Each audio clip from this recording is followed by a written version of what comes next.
মোৰ এটা খোলা আহ্বান মই এইখিনিয়ে কৈ থৈ দিছোঁ, যদি জুবিন দাই ন্যায় পায়, প্ৰপাৰ ন্যায় যদি জুবিন দাই পায়, তে 26 আপোনাৰ। আৰু যদি জুবিন দাই প্ৰপাৰ ন্যায় নাপায়, ট্ৰান্সপাৰেঞ্চি যদি মই ফিল নকৰোঁ, যদি মোৰ মনত যদি অকণমান খুঁত ৰৈ যায়, অসমৰ মনতো খুঁত ৰ'ব। মই এইখিনিয়ে কৈছোঁতো, যদি মোৰ মনত খুঁত ৰৈ যায়, মানে অসমৰ মনতো খুঁত ৰ'ব। কাৰণ মই পৰীক্ষাৰ ক্ষেত্ৰতো আপুনি গম পাই যে মই যেনেকৈ ধৰি থাকোঁ যে কাট অফ নিদিলে দেই এইবাৰ, এইটো মাৰ্কছত খেলিছে দেই, এইটোত কিন্তু চিলেকশ্যনত খেলিছে দেই, এইবাৰ ৰোল নম্বৰত খেলিছে দেই, এইবাৰ কিন্তু কাট অফ হাই কৰি দিছে দেই, চাবি কিন্তু খেলাবিলাক। আৰু আপুনি জানে মই পঢ়া শুনা কৰিয়ে কাম কৰোঁ, মই নপঢ়াকৈ এটলিষ্টটো কেতিয়াও একো কথা নকওঁ। আৰু এটলিষ্ট দাদাৰ ক্ষেত্ৰততো আপোনালোক সকলোৱে এটা বস্তু দেখিছে যে 3-4 দিন লাইভ গৈছোঁ, না এটা বেয়া ভাষা মাতিছোঁ, না এটা বেয়া কথা কৈছোঁ। মুখখনটো কিমান বেয়া সকলোৱে জানে।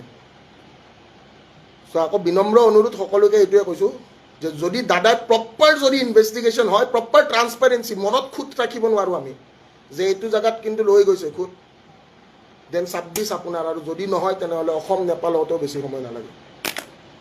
ধন্যবাদ। জয় অসম, জয় জুবিন দা।